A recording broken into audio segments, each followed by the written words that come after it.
اللہ رب العزت کا عظیم احسان اور کرم ہے کہ ایک دفعہ پھر اللہ پاک نے اس بابرکت مجلس میں ہمیں مل بیٹھنے، سننے اور سنانے کی سعادت نصیب فرمائی۔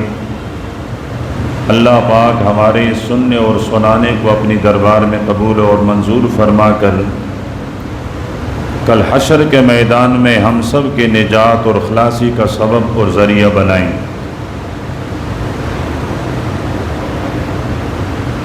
ہماری آج کی اس مجلس کے لیے جو ہماری گفتگو کی موضوع ہے وہ وہی بات ہے جس کا کچھ حصہ جمعے کے دن رہ گیا تھا کہ قیامت کے قریب آنے میں فتنوں کی کثرت اور فتنوں کی بہتات ہو جائے گی، کثرت سے فتنے نمودار ہوتے رہیں گے۔ ان میں سے ایک فتنہ امت میں بعد کے آنے والے لوگ،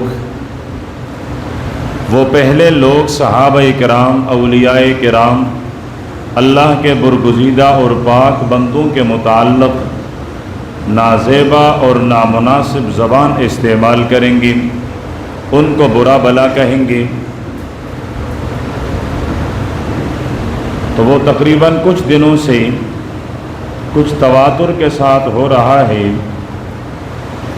مناسب سمجھا گیا کہ ذہن سازی کے طور پر، نظریہ اور فکر کی درستگی کے طور پر چند باتیں عرض کی جا سکیں۔ پہلی بنیادی بات کہ اس بڑے کائنات میں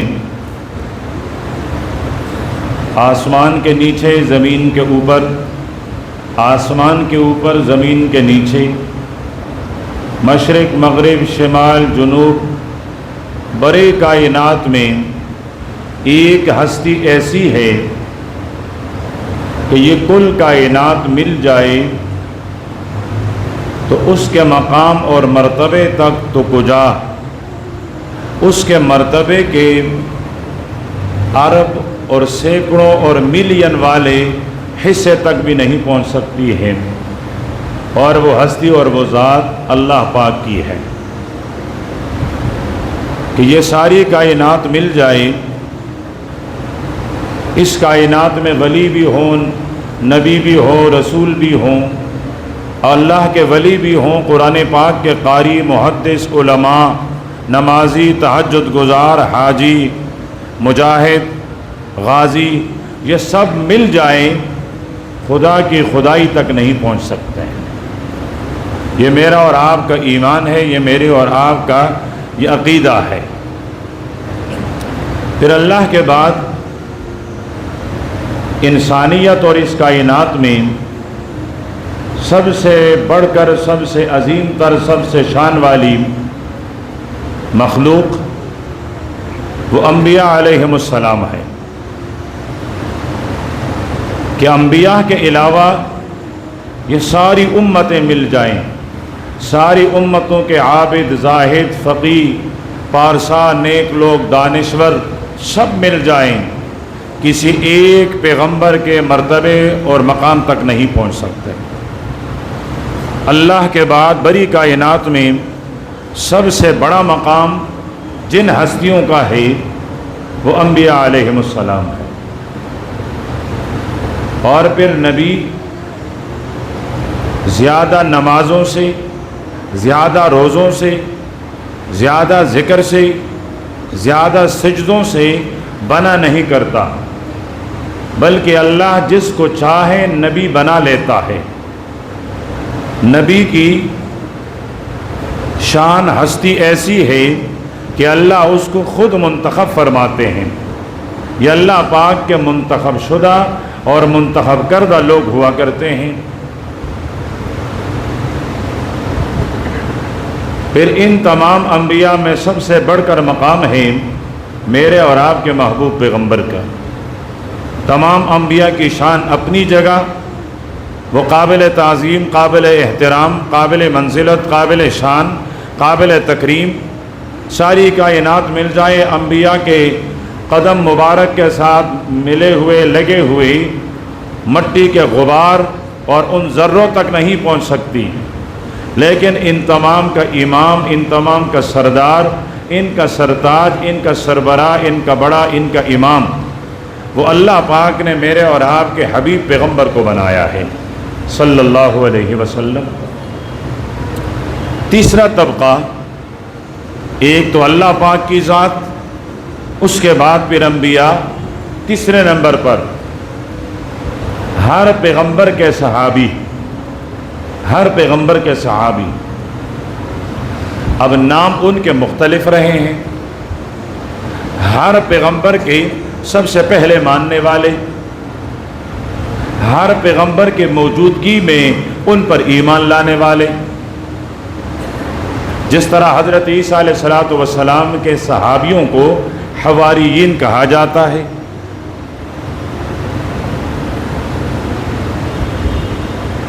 تو انبیاء کے بعد جو مقام ہے وہ مقام ہے ان پیغمبروں کے سب سے پہلے ماننے والوں کا۔ پھر جس طرح میرا اور آپ کا حبیب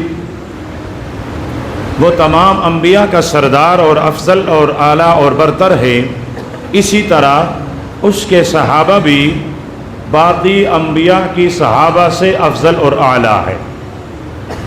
ان صحابہ کی، ان پیغمبر نبیوں کے ماننے والے، ان کے شان میں کوئی کمی نہیں، وہ بھی اپنی جگہ بڑے لوگ تھے، صاحب منصب، صاحب فضیلت، صاحب منزلت لوگ ہیں، لیکن میرے پیغمبر کے صحابہ کا مقام ان سب سے بڑھ کر ہے۔ میرے پیغمبر کے صحابہ کی تعریف یہ ہے کہ ہم المؤمنون الذین ادرکوا صحبۃ النبی صلی اللہ علیہ وسلم مع الایمان، کہ وہ لوگ، وہ مومن جنہوں نے میرے پیغمبر کی صحبت پائی ہو، ایمان کی حالت میں ان پر موت آئی ہو، یہ صحابی کہلاتا ہے۔ جس نے میرے پیغمبر کی صحبت پائی، ایمان لایا اور ایمان کی حالت میں دنیا سے رخصت ہوا، یہ صحابی ہے میرے نبی کا، اور یہ مقام بھی اللہ دیتا ہے۔ جس طرح انبیاء کا مقام اللہ منتخب کرتا ہے، اسی طرح صحابہ یہ بھی اللہ پاک منتخب فرماتے ہیں۔ زیادہ آدمی روزے رکھیں اسے کوئی صحابی نہیں بنتا، زیادہ نمازیں پڑھیں اس سے کوئی صحابی نہیں بنتا۔ میرے پیغمبر کے صحابہ میں سے ایک صحابی ایسا ہے جس کو ایک سجدے کی بھی مہلت نہیں ملی، جس نے ایک سجدہ بھی نہیں کیا، جس نے ایک روزہ بھی نہیں رکھا، ایک نماز بھی نہیں پڑھی، اس نے ایک حج بھی ادا نہیں کیا، اور پھر بھی جنتی ہے۔ یہاں اللہ کے پیارے پیغمبر نے دعوت دی، اس نے کلمہ پڑھا، میرے پیغمبر میدان جہاد میں اترے، صحابی اس کے ساتھ میدان جہاد میں اترا، ابھی اگلے نماز کا وقت آیا نہیں تھا، اس سے پہلے یہ شہید ہو گیا۔ اب اس نے کوئی ایک نماز نہیں، کوئی ایک روزہ نہیں، کوئی ایک سجدہ نہیں، لیکن ان کے پاس جو مقام ہے جنتی ہونے کا وہ صحابیت کا ہے کہ یہ میرے پیغمبر کا صحابی ہے۔ تو صحابی یہ مقام بھی اللہ پاک دیتا ہے۔ اللہ کے نبی نے ارشاد فرمایا، ان اللہ اختارنی، اللہ پاک نے بڑی کائنات میں مجھے منتخب فرمایا، واختار علی اصحابی، پھر میرے لیے میرے رب نے میرے صحابہ کو منتخب فرمایا۔ تو صحابہ کرام وہ اللہ پاک کے منتخب کردہ لوگ ہیں۔ جب صحابہ کرام ان کا انتخاب اللہ نے کیا اور اللہ پاک نے میرے پیغمبر کی معیت کے لیے، ان کی نصرت اور مدد کے لیے کیا، اور پھر انہوں نے اس مدد کا حق بھی ادا کیا۔ جس کام کے لیے میرے رب نے ان کا انتخاب فرمایا تو صحابہ کرام نے حق ادا کیا۔ مجھے ایک صحابی یاد آئے، حضرت ابو دجانہ رضی اللہ تعالی عنہ، مشہور صحابی ہیں حضرت ابو دجانہ، صاحب السیف، تلوار چلانے میں ماہر صحابی۔ پیارے پیغمبر پر تیروں کی بارش ہو رہی ہے۔ اس نے سوچا میں اللہ کے پیغمبر کو کیسے بچاؤں، تو یہ سیدھا آئی اور میرے پیغمبر کے سامنے کھڑے ہو گئی، ان کا چہرہ میرے پیغمبر کے چہرے کی طرف اور ان کی پیٹھ کافروں کی طرف۔ اب کافروں کی طرف سے جتنے تیر آتے ہیں وہ ان کے پیٹھ میں پیوست ہوتے رہے، پیوست ہوتے رہے، پیوست ہوتے رہے، یہاں تک کہ یہ نڈھال ہو کر گر گئے، لیکن انہوں نے کوئی ایک تیر بھی میرے پیغمبر کے جسم مبارک تک پہنچنے نہیں دیا۔ تو کسی نے پوچھا ابو دجانہ، ہر آدمی کی چاہت ہوتی ہے، ہر دلیر بہادر جرأت مند آدمی کی یہ تمنا ہوتی ہے کہ تیر لگیں تو سینے پر لگیں، زخم لگے تو سینے پر لگیں، گولی لگے تو سینے پر لگیں۔ تم عجیب آدمی ہو کہ تم نے پیارے پیغمبر کے قریب کھڑے ہو کر جو تیر آ رہے تھے اس کی طرف پشت کر لی، اس کی طرف آپ نے پیٹھ پھیر لی۔ فرمانے لگی سوچا تو میں نے بھی تھا کہ جتنے بھی تیر آئے وہ میرے سینے میں پیوست ہو جائیں، لیکن پھر میں نے سوچا یہ ادب کے خلاف ہیں، میں نے سوچا یہ ادب کے خلاف ہیں کہ میں پیارے پیغمبر کے سامنے کھڑا ہو جاؤں تو میری پیٹھ میرے پیغمبر کے چہرے کی طرف آئے گی، میں برداشت نہیں کر سکتا تھا۔ میں نے کہا چلیں لوگوں کا یہ طعنہ برداشت کر لوں گا کہ ابو دجانہ جتنے تیر تجھے لگے تیرے پیٹھ میں لگے، تیرے پشت پر لگے، یہ طعنہ، یہ سننا، یہ برداشت کرنا میرے لیے آسان تھا، لیکن پیارے پیغمبر کی طرف پیٹھ کر کے کھڑا ہونا یہ میں ادب کے خلاف سمجھتا تھا۔ جب یہ جذبہ ہو ان کے متعلق، ان کے شان میں اگر کوئی کتا بھونکے تو دل کو تکلیف ضرور ہوتی ہے۔ یہ شان ہو جن کا کہ اپنے بدن کو چھل نہیں کروایا اور ادب کا لحاظ بھی کیا، اور ادب بھی اس حد تک کیا، ورنہ اگر یہ میرے پیغمبر کے سامنے کھڑے ہو جاتی اور میرے پیغمبر کی طرف پیٹھ ہو جاتی، کوئی بھی آدمی نہیں تھی، یہ کوئی منع نہیں تھا، لیکن اس کے باوجود فرماتے میرے دل نے گوارا نہیں کیا۔ تو ان صحابہ کرام کا ہمارے اوپر کچھ حقوق ہیں، بہت سارے ہیں، میں ان میں سے صرف 5 عرض کر دوں کہ صحابہ کرام کا ہمارے اوپر 5 حق ہے۔ سب سے پہلا حق میرے اور آپ کے اوپر صحابہ کرام رضوان اللہ علیہم اجمعین کا، وہ صحابہ کی تعظیم کرنا ہے۔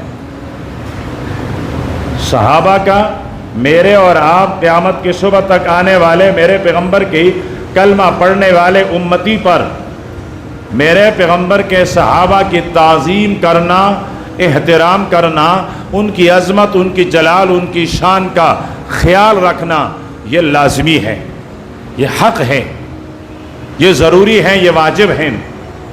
قاضی عیاض رحمۃ اللہ علیہ فرماتے ہیں میرے نبی نے ارشاد فرمایا کہ جو میرے صحابہ کی تعظیم کریں، میرے صحابہ سے محبت کریں، وہ مجھ سے محبت کرتا ہے۔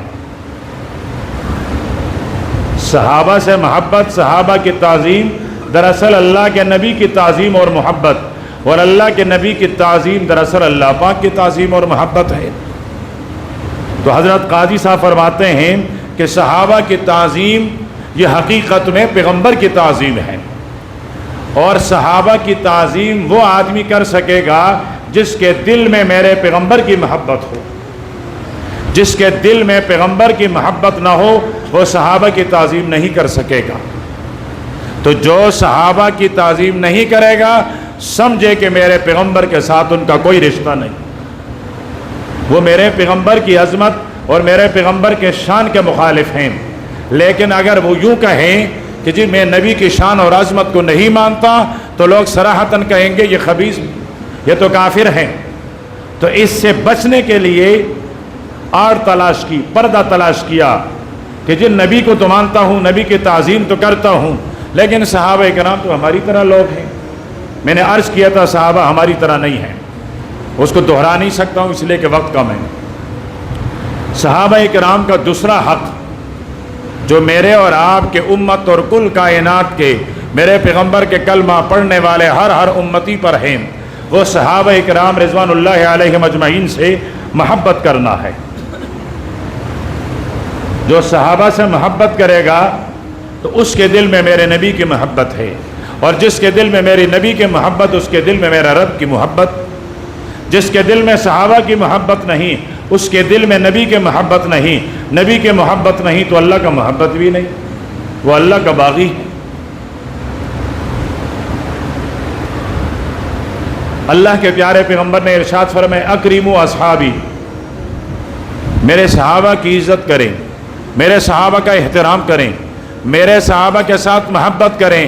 فرمایا فإنہم خیارکم، اس لیے کہ یہ بڑی کائنات میں تم میں سب سے زیادہ افضل مقام والے ہیں، بہترین مقام والے ہیں، ان سے مقام والے ہیں۔ تو صحابہ کرام رضوان اللہ علیہم اجمعین کا میرے اور آپ پر، امت پر دوسرا سب سے بڑا حق وہ صحابہ کرام رضوان اللہ علیہم اجمعین سے محبت کرنا ہے۔ صحابہ کا تیسرا حق کہ میرے پیغمبر کے ہر صحابی کو دنیا کی تمام نیک لوگوں میں سب سے افضل سمجھنا، کہ اس پورے امت میں جتنے نیک لوگ ہیں، حضرت جنید بغدادی رحمۃ اللہ علیہ ہیں، حضرت فضیل ابن عیاض رحمۃ اللہ علیہ ہیں، حضرت رابعہ بصریہ، حضرت عبداللہ ابن مبارک، چار ائمہ مجتہدین، امام ابو حنیفہ، امام مالک، امام شافعی، امام احمد ابن حنبل رحمہم اللہ۔ اسی طرح بعد کے جتنے بڑے بڑے لوگ ہیں، نیک لوگ، ان میں سب سے افضل صحابہ کرام، اولیاء میں سب سے بڑے اولیاء وہ صحابہ کرام ہے رضوان اللہ علیہم اجمعین۔ ان سے بڑا ولی کون ہو سکتا ہے جس نے میرے نبی کی چہرے کی زیارت ایمان کی حالت میں کی؟ مجھے یاد آیا اما جان سیدہ عائشہ رضی اللہ تعالی عنہ کا وہ فرمان، جب کسی نے پوچھا کہ تم کہتی ہو کہ میرا سرتاج، میرا سردار بری کائنات میں سب سے زیادہ حسین ہیں، سب سے زیادہ خوبصورت ہیں، سب سے زیادہ جمال والا ہیں، آج تک تو تم لوگوں نے اپنی انگلیاں نہیں کاٹی، اور یوسف کو دیکھنے والیوں نے اپنی انگلیاں کاٹ دی۔ اگر تیرا سرتاج سب سے زیادہ حسین ہوتا تو پھر تم دیکھنے والی انگلیاں کاٹ لیتے، تمہارے ہاتھ زخمی ہو جاتے۔ اما جان فرمانے لگی تو نے غور نہیں کیا، یوسف کو دیکھنے والیوں نے اپنے ہاتھ تو کاٹے لیکن ایمان نہیں لائی، اور میرے محبوب کے حسن کو دیکھنے والوں نے پہلے ایمان قبول کیا پھر اپنی گردنیں کٹوائی۔ پہلے ایمان قبول کیا اور ایمان کے بعد گردنیں کٹوائی۔ کس طرح؟ حضرت عاصم رضی اللہ تعالی عنہ میرے پیغمبر کے صحابی ہیں، احد کے میدان میں بڑھتے ہوئے آئے، عرض کرنے لگے اللہ کے حبیب ہاتھ بڑھائیے، میں آپ کے ہاتھ پر بیعت کرنا چاہتا ہوں۔ میرے نبی نے فرمایا عاصم تم تو میرے صحابی ہو، تم نے تو میرے ہاتھ پر ایمان کی بیعت کر لی ہے، پھر دوبارہ بیعت کرنے کی کیا ضرورت ہے؟ عرض کرنے لگے آقا آپ کے ہاتھ پر ایمان نہیں، آپ کے ہاتھ پر جہاد کی بیعت کرتا ہوں، اس وقت تک لڑوں گا جب تک جان میں جان ہے، میں اپنی جان آپ پر قربان کر دوں گا، یہ بیعت کرنے کے لیے آیا ہوں، یہ وعدہ کرنے کے لیے آیا ہوں، وعدہ لوز یہ وعدہ کرنے کے لیے آیا ہوں۔ اللہ کے پیارے پیغمبر کے ہاتھ پر بیعت کی اور مجمع میں گھسے۔ سلافہ کے 2 بیٹوں کو اسی نے قتل کیا تھا، جس نے منت مانی تھی کہ میں اس کی کوپڑی میں شراب پیوں گی۔ اس کے 2 بیٹوں کو حضرت عاصم بن ثابت رضی اللہ تعالیٰ عنہ نے ان کو قتل کیا تھا۔ لڑے اور بے دردی سے لڑے، غازی بنے۔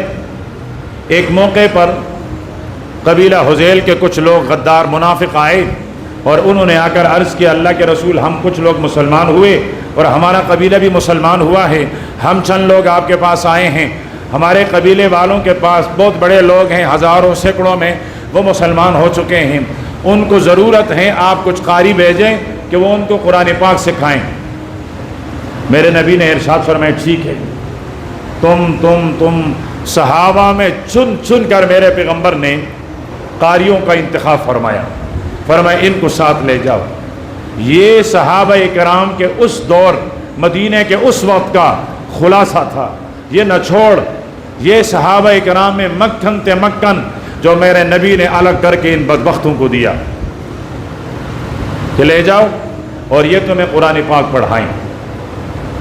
راستے میں انہوں نے غداری کی اور ان کو قید کرنا چاہا تو حضرت عاصم نے فرمایا، تم لوگ مجھے قید نہیں کر سکتے ہو، میں نے پیارے پیغمبر کے ہاتھ پر بیعت کیا تھا کہ میں اسلام کی خاطر جان قربان کر لوں گا، میں تمہارے قابو میں نہیں آؤں گا، پہلے تیر سے لڑوں گا، پھر نیزے سے لڑوں گا، پھر تلوار سے لڑوں گا۔ وہ لڑتا رہا یہاں تک کہ شہید ہو گیا۔ ایسے لوگ تھے، تو ان کو ہم تمام نیک لوگوں سے افضل کیوں نہ مانیں؟ ان کو اولیاء کا سرتاج سجتاج اور اولیاء کا سردار ان کو کیوں تسلیم نہ کریں؟ تو صحابہ کرام کا ہماری اوپر ایک حق یہ ہے کہ جتنے بھی ولی ہیں یہ تمام اولیاء کے افضل اولیاء ہیں، افضل ترین لوگ ہیں۔ چوتھا حق یہ ہے کہ ہم صحابہ کرام کی تابعداری کریں، اس لیے کہ میرے پیغمبر کو انہوں نے نماز پڑھتے دیکھا، انہوں نے روزہ رکھتے دیکھا، انہوں نے حج کرتے دیکھا۔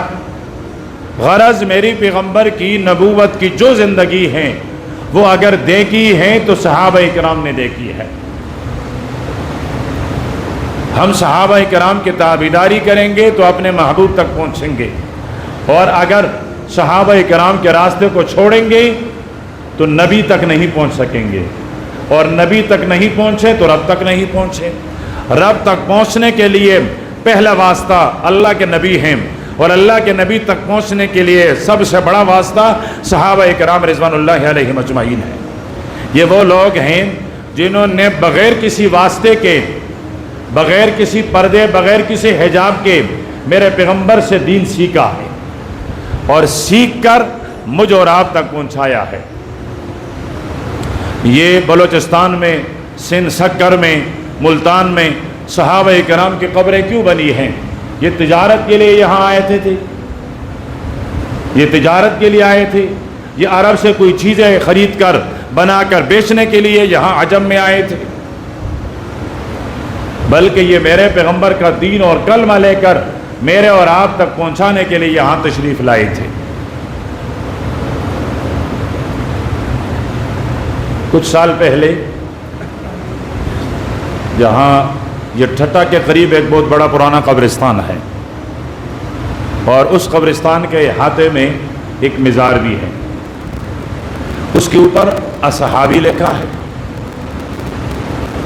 تو کچھ دوستوں نے کہا امام صاحب یہاں صحابی دفن ہے، میں نے کہا اچھا، چلے دیکھا تو اوپر تاریخ لکھی ہے 9 صدی کی، سن 9 ہجری صدی، یعنی یہ پیغمبر علیہ الصلوۃ والسلام ہجرت کے 900 سال بعد۔ تو اب اتنی لمبی عمر کس صحابی کی ہے؟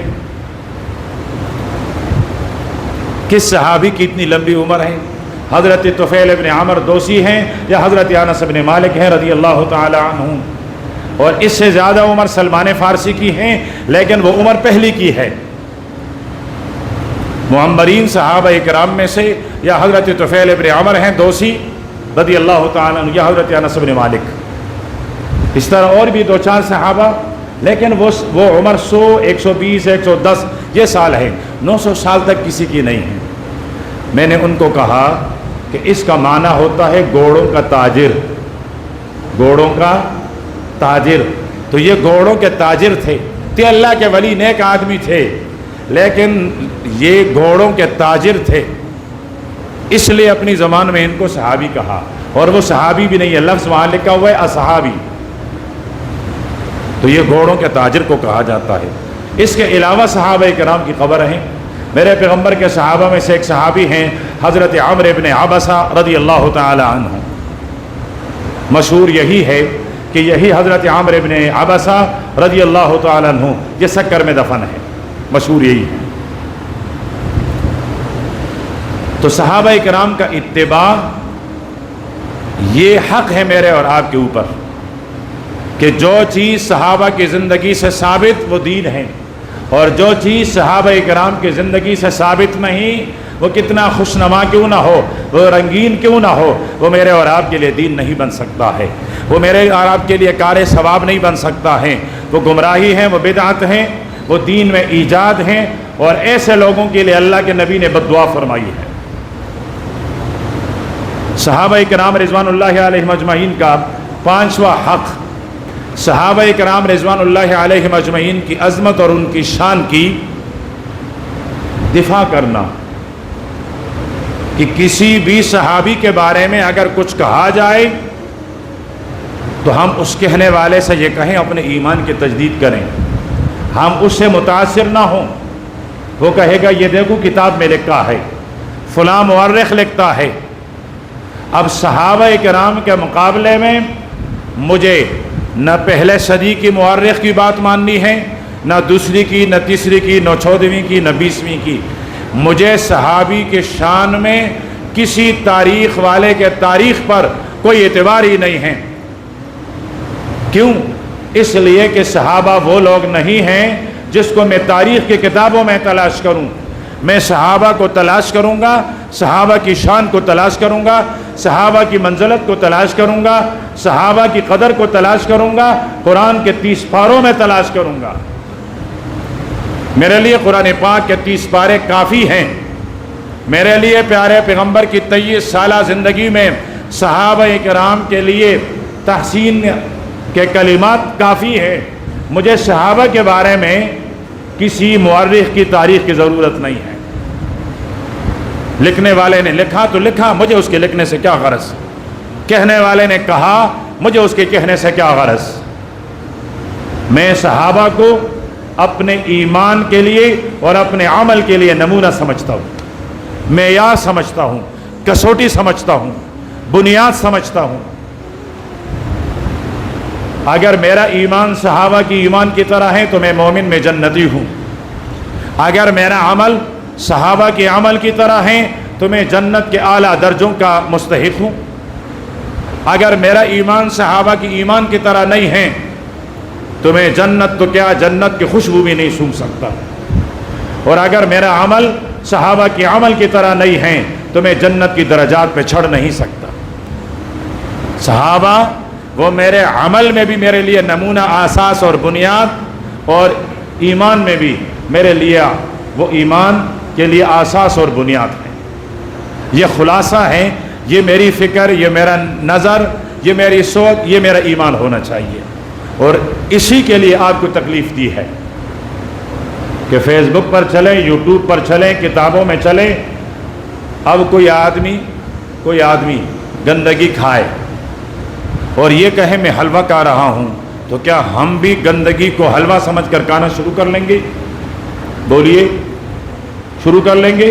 نہیں، ہم کہیں گے دفع ہو جا خبیث کہیں گے، یہ گندگی ہے۔ تو اگر صحابہ کے بارے میں کوئی کچھ کہتا ہے تو وہ گندگی کھا رہا ہے، ہم اس گھن میں شامل نہیں ہوں گے۔ حضرت عمر رضی اللہ تعالیٰ عنہ اپنے دور خلافت میں تیسرا دن ہے، چوتھا دن ہے یا 5واں دن ہے، لیکن پہلا ہفتہ ہے حضرت ابو بکر کے وفات کا اور حضرت عمر کی خلافت کا۔ رات کو گلیوں کا چکر لگایا 1-2 گھر رہ گئے، فجر کی اذان ہو گئی، آئے فجر کی نماز پڑھائی، پھر نکلے، ایک بوڑھی اماں کے دروازے پر گئی، وہ بوڑھے اماں کے دروازے پر تشریف لے جا کر وہ کہہ رہی ہے کہ یہ عمر کہاں ہے، کیسا خلیفہ ہے، میرا پوچھا تک نہیں۔ حضرت عمر نے سلام کر کے پوچھا، جی اماں جی کیا مسئلہ ہے؟ اماں کہنے لگی، بیٹا 3-4 دن ہو گئے کھانے کو کچھ نہیں ملا، 25 دینار کا قرضہ بھی ہے اور میرے پالنے والا کوئی بھی نہیں۔ اب عمر خلیفہ ہے، اس کو آنا چاہیے تھا، میری خدمت کے لیے ابھی تک نہیں آئے۔ حضرت عمر نے پوچھا، اماں عمر کو تیری حالت کی کیا خبر؟ فرمایا، جب میری خبر نہیں رکھ سکتا ہے تو خلافت بھی نہ لے، حکومت بھی نہ لے، پھر حکمران کیوں بنا ہے؟ اگر میرے خبر سے بے خبر ہیں تو پھر خلیفہ کیوں بنے ہیں؟ پھر نہ بنتے خلیفہ۔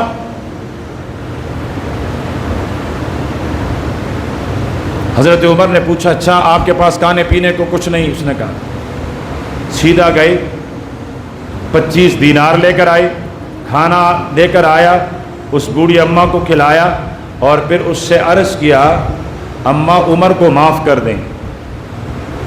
اس نے کہا، کیوں معاف کر دوں، کیوں معاف کر دوں، اتنے دن میرا کیوں نہیں پوچھا، ابھی تک نہیں آیا؟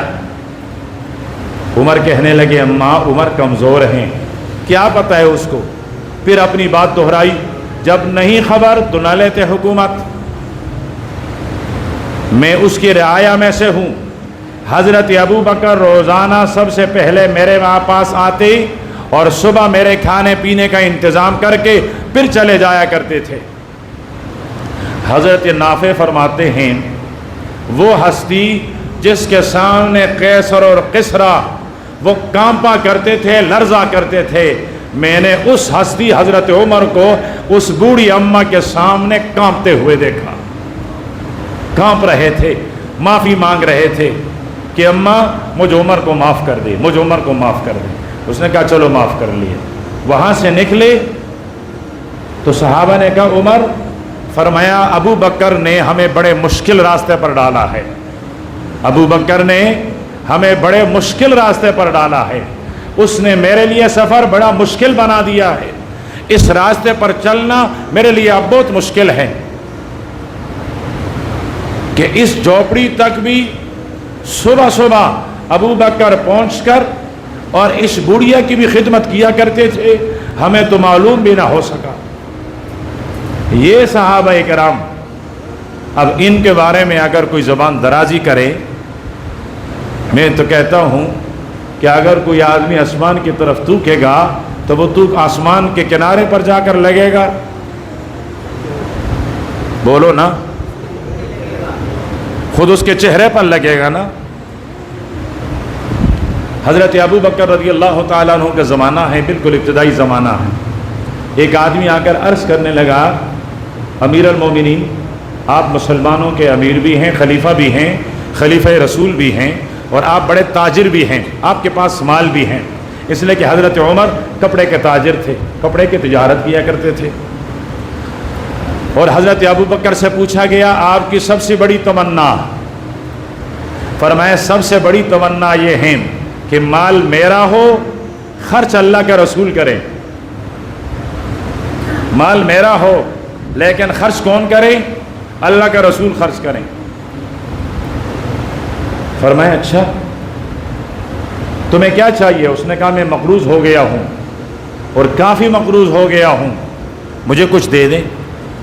اپنے گھر میں لے کر گئے، انہوں نے ادھر ادھر دیکھا، مسلمانوں کا سب سے پہلا خلیفہ، خلیفہ رسول، اس کے گھر میں تو چارپائی تک نہیں، بس ٹوٹی پوٹی چٹائی ہے، 2-4 پیالے ہیں اور معمولی سا سامان۔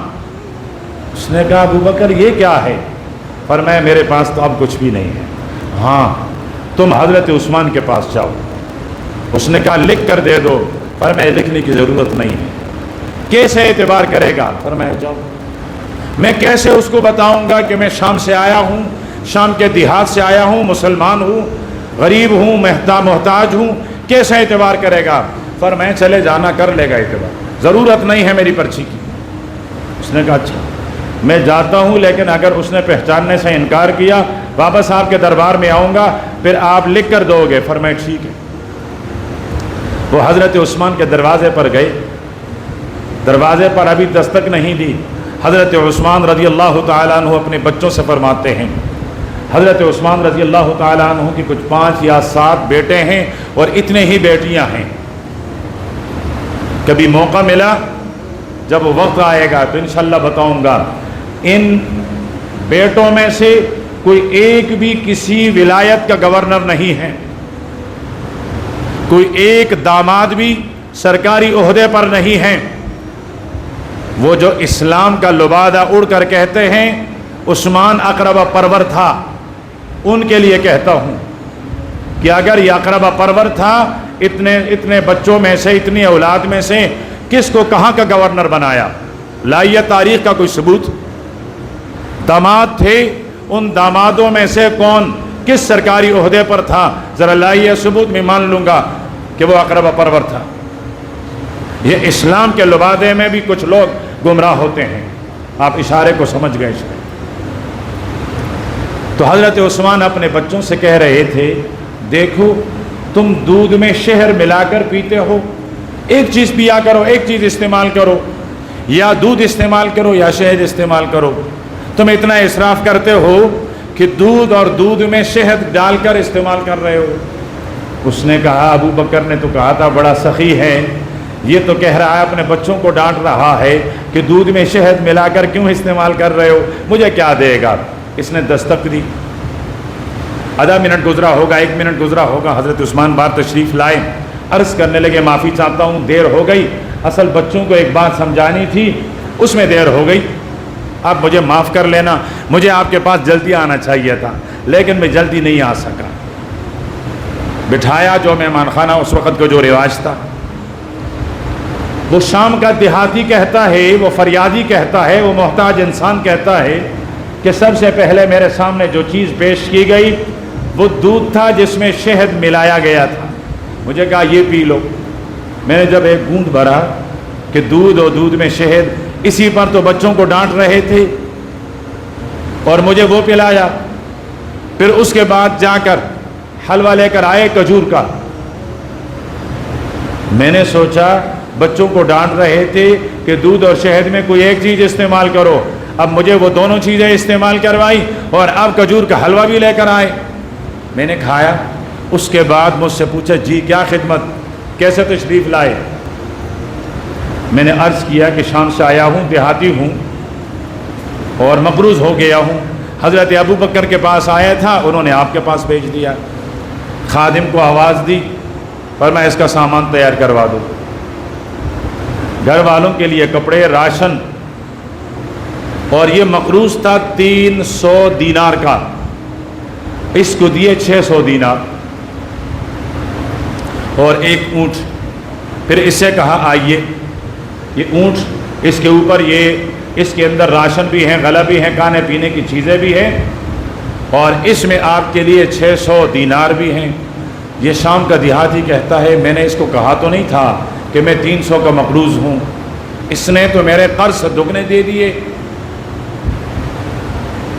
یہ دیہاتی کہتا ہے میں نے کہا حضور میں اونٹ کو لے کر جاؤں گا تو اونٹ واپس کون لے کر آئے گا؟ اس نے کہا آپ کو دیا اس لیے کب ہے کہ واپس لے کر آؤ گے، یہ اونٹ بھی آپ کو دیا ہے کہ یہ اونٹ بھی تیرا، اونٹ کے اوپر جتنا ہے یہ بھی تیرا۔ فرمایا تب مجھے سمجھ آئی تھی کہ حضرت ابو بکر نے فرمایا تھا کہ ابو بکر کے پاس، عمر کے پاس، عثمان کے پاس جائے، عثمان خیرات کرتا ہے تفشیش نہیں کرتا، وہ جب خیرات کرتا ہے تو تفشیش نہیں کرتا کہ مسلمان ہیں کہ غیر مسلم ہیں، کہاں سے آیا ہو کہاں سے نہیں آیا ہو، مستحق ہو کہ غیر مستحق ہو، کتنا چاہیے کتنا نہیں چاہیے، کتنے پر گزارا ہوگا کتنے پر نہیں ہوگا۔ فرمایا عثمان یہ تفشیش نہیں کیا کرتا ہے۔ اب جس نے حضرت عثمان رضی اللہ تعالی عنہ کے متعلق یہ گندا بدبودار جملہ استعمال کیا تھا کہ جی وہ احد کے میدان میں پیچھے تشریف لے گئے تھے، ان کے لیے میرے جمعے والا وہی جملہ کافی ہے کہ آپ اپنی تشریف کی فکر کریں، آپ اپنی تشریف کی فکر کریں، اپنی تشریف آوری کی فکر کریں، ٹھیک، اور جو آپ کے تشریف آوری کے ذمہ دار ہیں، ٹھیک، ان کا تعین کر لیں۔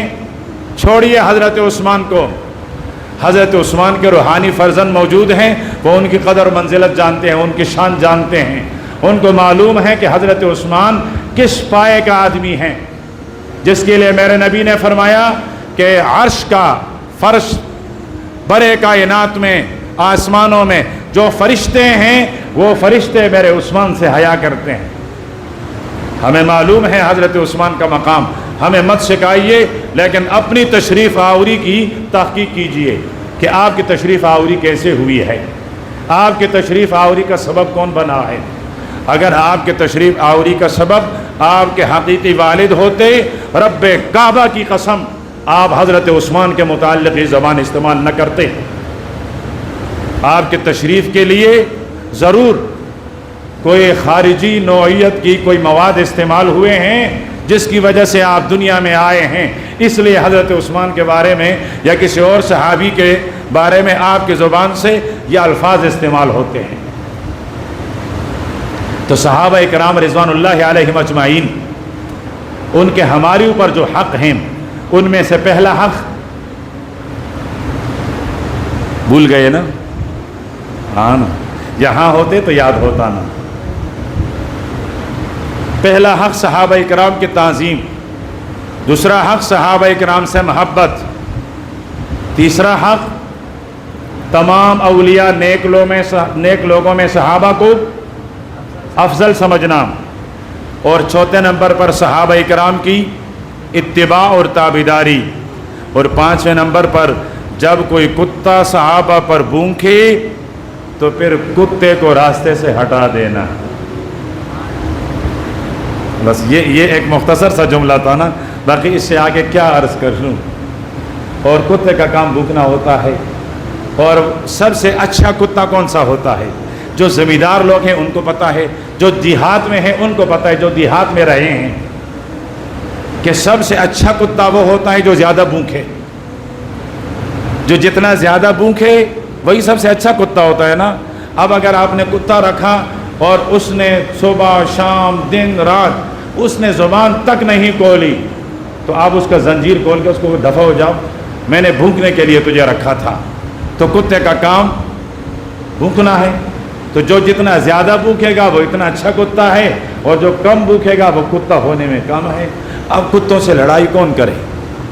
اب اگر کتا بھوکے تو جا کر اس پر کوئی آدمی چھک تو نہیں لگا سکتا ہے، اس کو کوئی مار تو نہیں سکتا ہے کہ بھئی تم کیوں بھوک رہے ہو۔ وہ کہے گا میرا کام بھوکنا تھا، میری ذمہ داری بھوکنا ہی ہے، مجھے میرے مالک نے بھوکنے پر لگایا ہے، مجھے وظیفہ جو ملتا ہے، مجھے خیرات جو ملتی ہے، مجھے کھانا جو ملتا ہے، وہ تو اسی کا ہے نا کہ یہ بھوکے گا۔ یہ اگر نہ بھوکے تو اس کا وظیفہ بند ہو جاتا ہے۔ اور یہ اب کی بات نہیں ہے، یہ بہت پرانی بات بھی ہے۔ ایک لطیفہ یاد آیا مجھے، ایک آدمی تھا، اس نے 2 بیل پالے ہوئے تھے، نعوذ باللہ۔ وہ ایک بیل کو حضرت ابو بکر کے نام سے یاد کرتا تھا، اور ایک کو حضرت عمر رضی اللہ تعالیٰ عنہ کے نام سے۔ یا اس نے 2 گھوڑے پالے تھے، ایک کا نام وہ ابو بکر کہتا تھا اور ایک کو عمر کہتا تھا۔ مر گیا تو کسی نے آ کر کہا کہ جی وہ فلاں آدمی، اس کو ایک گھوڑے نے لات ماری ہے یا ایک بیل نے لات ماری ہے اور وہ مر گیا۔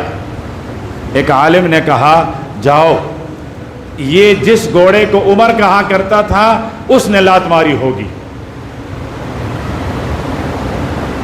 جا کر جب معلوم کیا کہ انہوں نے کہا ایسا ہی ہوا، ایسا ہی ہے، جس گھوڑے کا انہوں نے یہ نام رکھا اسی گھوڑے نے مارا۔ نوجوانوں کے لیے عرض کر دوں، جن کو ڈر لگتا ہے کہ جی رات شیطان میرا مہمان نہ بن جائیں، جن کو ڈر لگتا ہے تو وہ رات کو سونے سے پہلے باوضو سوئیں، سنت کے مطابق سوئیں، اور ناف پر عمر لکھے، ناف پر کیا لکھے؟ عمر، عمر انگلی سے یوں، لیکن یہ جو ناف کا حصہ ہے یہ میم ہونا چاہیے، ناف کا جو حصہ ہے یہ میم، یعنی یہاں سے عین شروع کیا، یہ میم آیا، یہ را، صبح تک شیطان قریب بھی نہیں آئے گا، اس لیے کہ میرے نبی نے فرمایا تھا عمر تم جس راستے پر جاتے ہو شیطان وہ راستہ تبدیل کر لیتا ہے۔